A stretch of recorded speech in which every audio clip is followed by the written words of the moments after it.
groups. That's why you'll see me on your Facebook page, because I like stalk ya. And I love seeing what's happening, because I love it when somebody will say, hey, I need this, and somebody else will go, oh, I have it. You know, that's what community is all about. And that's what we're going to talk today about, is to be brave and to go and build a community and be part of a community. Because I truly believe we were not made to do this mothering stuff by ourselves. And I love our theme for this year, the Be Bravely You. I think it is so wonderful. And as I travel around, I will talk to moms about, you know, how they're being brave and they're dealing with a relationship that was broken. Or they're, you know, like trying something new or completing a dream. You know, they're getting outside and becoming more of who God has created them to be, on top of being a great mom. Well, I found this little story or whatever, and it reminded me about community. It's called Girlfriends. I'm sure you probably have heard it before, but it said a group of 15-year-old girlfriends discussed where to meet for dinner. Finally, they agreed to meet at Dairy Queen, next door to the Ocean View restaurant, because they had only $6 among them, and Brad Johnson, the cute boy in social studies, lived on that street. 10 years later, a group of 25-year-old girlfriends discussed where to meet for dinner. Finally, they agreed to meet at the Ocean View restaurant because the beer was cheap, the restaurant offered free snacks, and band was good, and there was no cover charge. Oh, the band was good, and there was no cover charge, and there was lots of cute guys there. 25. 10 years later, a group of 35-year-old girlfriends discussed where to meet for dinner. Finally, they agreed to meet at the Ocean View restaurant because the Cosmos were good, it was right near the gym, and if they went late enough, there wouldn't be too many whiny kids to deal with.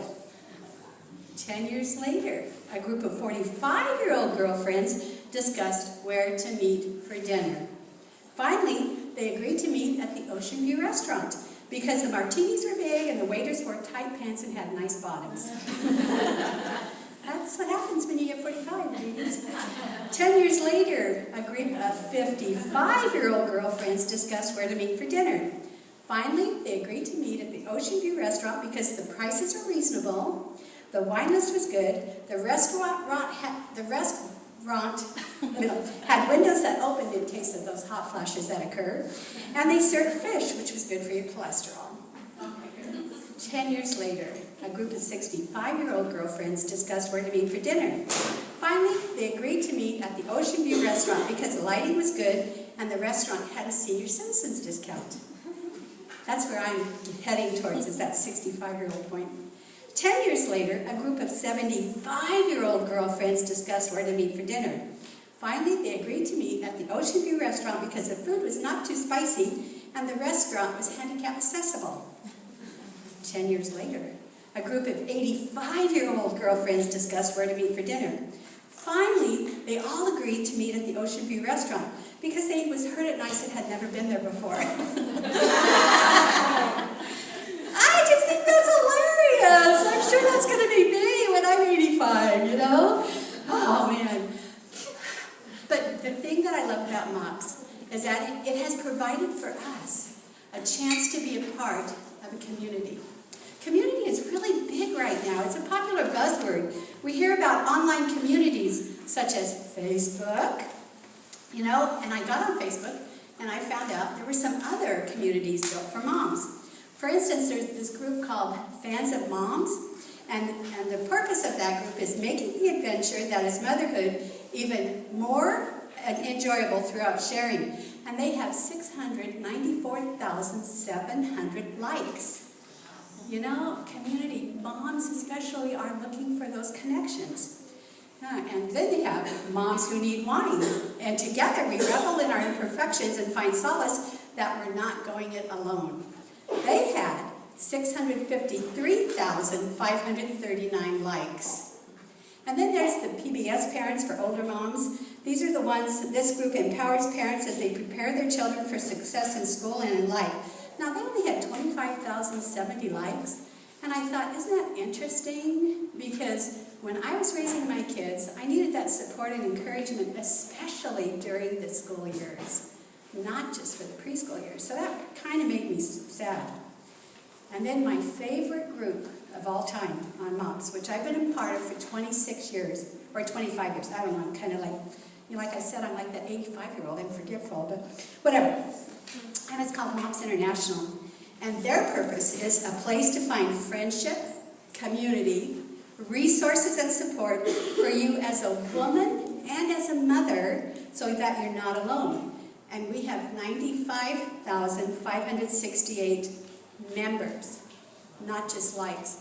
And that's what the big difference is. When you're part of a community out in cyberspace, you don't have the flesh that you can really talk to and relate to and get those hugs. And, so MOPS is a community of mothers with flesh on. We have more than 800 million people are on Facebooks, 50% of them using them every day. So that proves to us that community is so important. But have you stopped to think what it is? What exactly is a community? There's all kinds of perceptions out there of what it can be like. And sometimes communities can turn into cults, and so if you've heard that, then you don't want to be part of the community. So I think it's really important that we talk about what a community really is. I've given everybody a sheet to take notes just in case you want to, because if you're like me, when I had young kids, I couldn't even remember where I had parked my car to get into after wherever I was attending, okay? So community, it literally means to be together with unity, to be one with unity. And the Oxford Dictionary says it includes this phrase that I think is phenomenal. It says community includes common ownership in its definition. It means we're not apart, we are part of it. We're common ownership. And I love that thought about raising our kids with others. Not going it alone, but raising our kids with others. It kind of made me think of when Hillary Clinton, I think she made the statement that's probably, okay, between you and me, it's probably the only thing I really, really like what she has said. But she said it takes a village to raise a child. And I love that. Love it. Because it does take a village to raise a child. I want to show you a video clip that shows you a little bit more about what community can be like.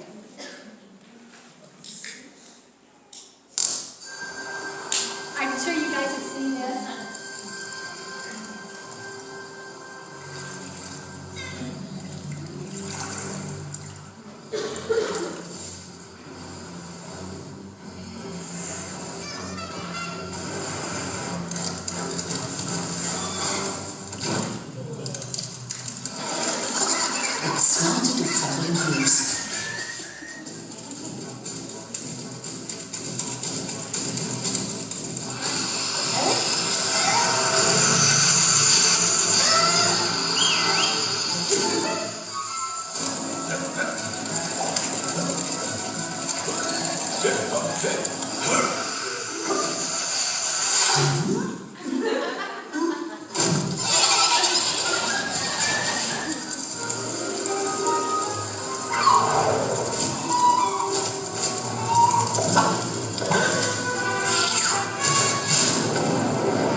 And the reason is because so many times as we're raising our kids, aren't we running into those difficult situations and we think, I can't handle this. I can't handle this. And this is what I like, because in those video clips, it shows how everybody gathered together.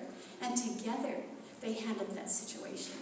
To me, this showed such a strong way of a functioning community and how beneficial it could be for us. So, let me see where we are on the worksheet. Community means to be together with unity. You know, there's a very wonderful, this is a great Christian writer, his name is Max Lucado, and this is what he says about community. He says, that community is really God's idea. In fact, Christ distributes courage through community. And have you ever been a part of women where after you leave, you feel so much stronger and braver? You know, after you have bared your soul and, you know, like really just opened up and you know, they've met you with love and encouragement. Well, Christ distributes courage through community. He dissipates doubts through community. So many times when I've been with my community of friends and I'm dealing with issues and I'm wondering about stuff after I have been with them, it's like I'm no longer that, you know, worried about stuff. I don't have that many doubts. He never deposits all knowledge in one person, but distributes pieces of a jigsaw puzzle to many. So God distributes courage, dissipates doubts through community. And that sounds great. But there's also being a part of the jigsaw puzzle. None of us have all the answers, ladies, but some of us may know just a little bit that is needed at that exact time for somebody else in your community. You know, and as I look around the group, I see lots of different women with different potential, and, you know, you all contribute. And as I was watching you today, it's like, you know, you all are a piece of this big jigsaw puzzle that God is putting together, and He continues to put together here at Smoky Point. So how can we take the most advantage of being a part of a community? You know, many times, because I have been honored to be able to speak to moms, I found that we have moms who have an easy time fitting into the community, and then moms who really struggle about fitting into any community, and they struggle about, you know, raising their kids. I mean, they just have such a difficult time to be a part of something like this. So how can we do this, though? Because we want to make the most out of this time. Guys, seriously, yesterday, my kids were like, I was sitting where you were, and they were babies. And now I'm a grandma of 3, you know? But it was like yesterday that this happened. So we want to take advantage of it now. The first thing we can do is, and I know it sounds crazy, but be courageous and show up. Show up. As you're raising these kids, sometimes I know how hard it is to get in the car.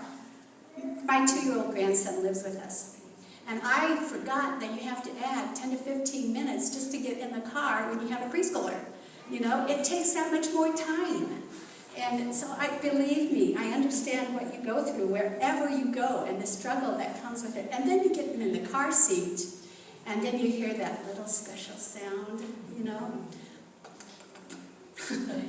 And then you have to get out of the car seat, and you have to change the diaper, and, you know, it's just like, oh my goodness, I did not plan for this, you know.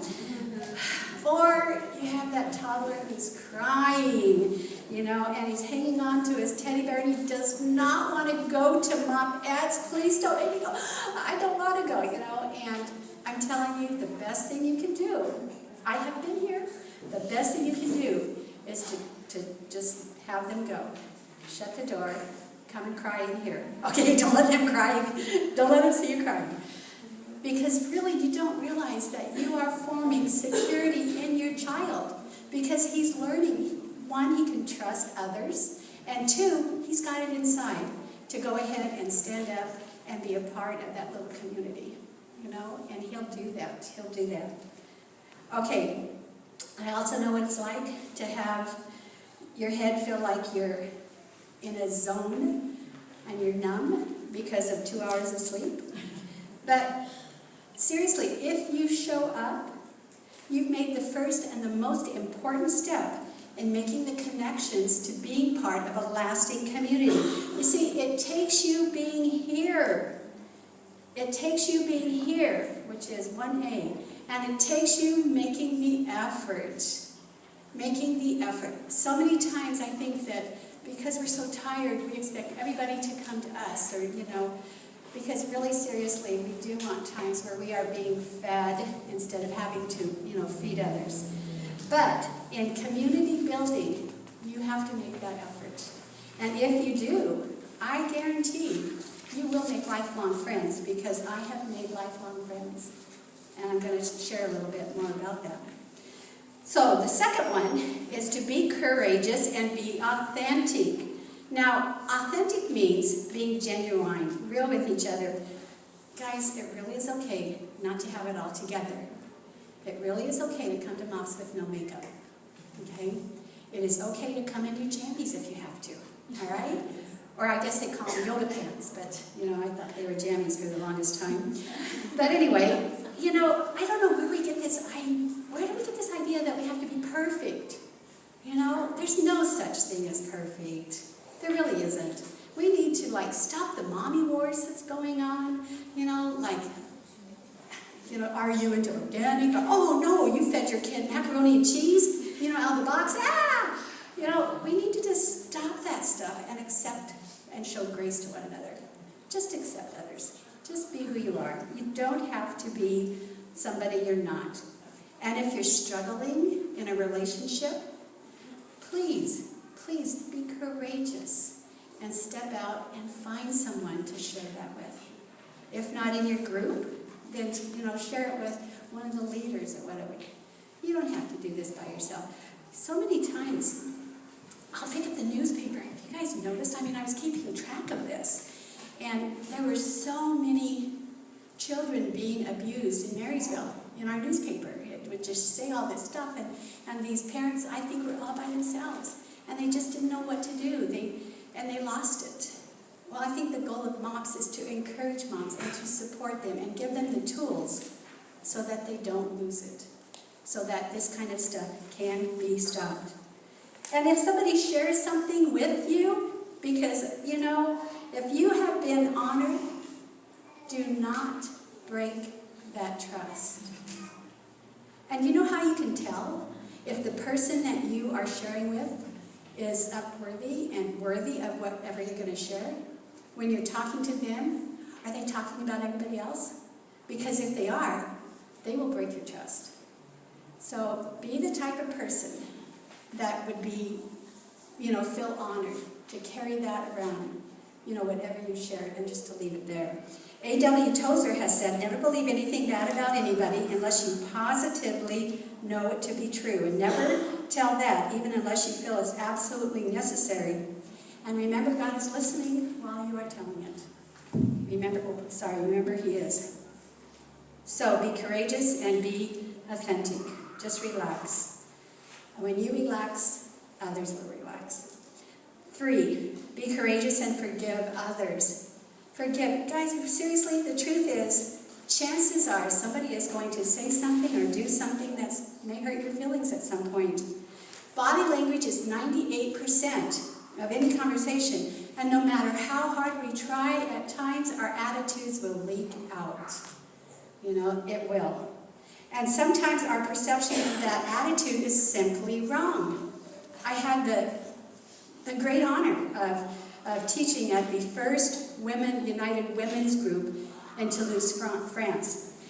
And while I was speaking, it was multilingual, but I was speaking English, and then there were translators and all that, but there was this woman who was definitely French, okay? She had that little French look, I don't know how to describe it, but she had on this bright yellow dress, which was very unusual.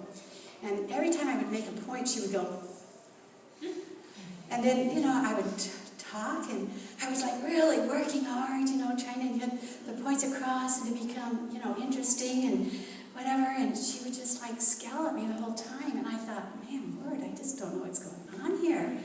We really are not connected. Because when you speak, there's kind of like a dance that happens between you and the crowd. And she was not dancing. Okay, not at all.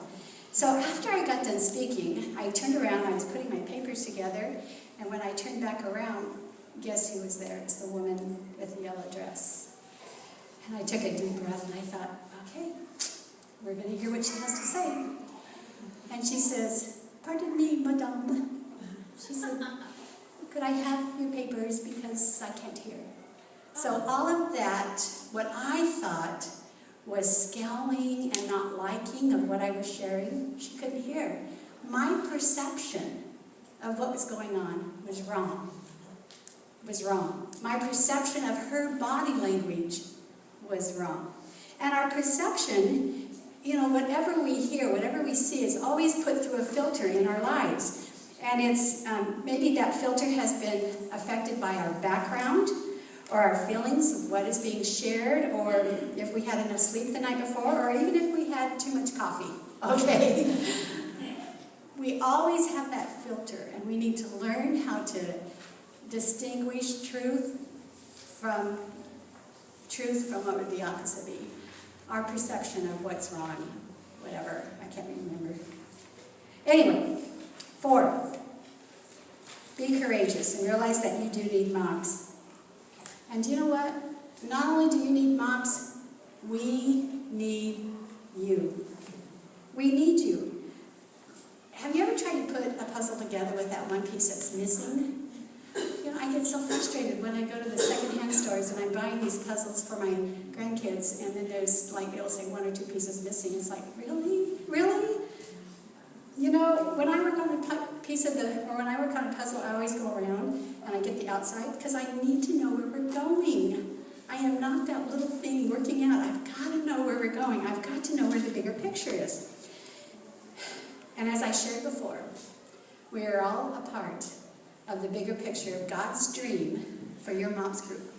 We are all a part of it. And if you're not here, there's a big piece missing. And as people who come all the time, if somebody misses, and they're not here, please call them, because sometimes they are not aware of it. I was a mentor mom in one of the groups down south, in Everett. But there was one girl in our group that she just added so much spark. And when she was gone one time, and the group just wasn't the same. And when she came back the next meeting, I said, "Oh man, Julia, we just missed you. There was this big piece missing out of the group. It was your spark and, your spontaneity." And she looked at me and she goes, "Are you kidding? I never even thought people cared I was here." Well, I don't know, she'll tell you that little time between us changed her life, because she realized she was a part of that community, a very major part. And now she's serving on a steering team. So, being a part of your small group is the inside picture of that bigger picture of what God is creating. And then the 5th thing is to be courageous and invite your friends. It's not too late to keep inviting. It's not too late to sit at Starbucks like I do, and I carry local MOPS cards with me, and every time a mom comes in, I will watch her with her baby, and I'll start talking to her about her baby, because I love babies. And pretty soon I'll find out if she goes to MOPS, if she's ever heard of MOPS. And if she hasn't, I'll say, "Oh, you know what?" And I give them the group, I give them a card, because truly everybody needs MOPS. I've been involved with this for, like I said, 25 or 26 years. I've got to figure out how old my daughter is. But I remember my youngest daughter. She's 24, 25, or 26, one of those ages. But anyway, the reason I started MOPS years ago in a church down south is because I remember sitting at home with my lovable, colicky baby, gripping the arms of my rocking chair, wondering what in the world I had done when I had given birth to him. And I didn't know what to do, and I just felt so alone. And whenever I would go to church, it's like everybody had it all together, or so it seemed. And I was falling apart, and I just couldn't take it anymore. So when this woman, the women's director, came up and said, "We want to start this program," I said, "Yeah." And I've been involved with it ever since. And guys, I still need MOPS. I do. Y'all keep me young. I learned so much from you. And I've got daughters-in-laws, so they're starting to have babies. And so then whatever I pick up from you guys, I pass on to them. It's a continuing cycle. Continuing. But you always need to share, because every mom, is sitting. There's hundreds of moms still sitting there wondering what they've done and if they're going to survive the day. And I do believe that MOPS is an integral part of stopping the abuse that happens from moms and partners who are just frustrated because they don't know how to handle it. They don't know what to do. And you could offer them solution, a little way of learning how to handle their problems. You know, I was trying to think, so it's, 20-some years ago, when I started MOPS, I had no idea that I would make friends for a lifetime. And I have. We are like those lifelong friends for those girlfriends that I've talked about earlier. And years later, a small group of us, continued to meet. We got together for the birth of our children, and we prayed each other during our children's school years, from the scary moments of hugging our kids when they went to kindergarten, to a blink of an eye, seeing them graduate from high school, seeing them graduate from college. We cheered each other on when they got married. We cried with each other when they got a divorce. When they made unhealthy choices, because your kids, one of these days, will be out there. But mothering doesn't stop. It continues. My girlfriends and I, we have linked arms with each other when our kids have made sad choices, and we have stood strong with each other to help each other get through the consequences that followed. And now as I'm entering the grandparenting stage, it still continues on. They're becoming grandmas too. And so we are continuing our mothering, only in a different way. Lifelong communities. This is what I think MOPS has to offer us. We just need to, get engaged and be a part of that. So, that's it. Be brave, be courageous, step out of your comfort zone, do something different to be a part of this community. Let me pray for you. Father, thank you for this time. Thank you for these women that you have gathered. Thank you for the wonderful gift of being mommies. Wow. Thank you for being honored to go ahead and shape the next generation that's going to take over the world here, Lord, and just to be a small part of it. I thank you for all the struggles that comes with it, because it grows us into becoming better parents. And I thank you for the joys and the laughter and the little surprises you have for us each and every day when we're concentrating on our kids. Amen. Thanks, guys.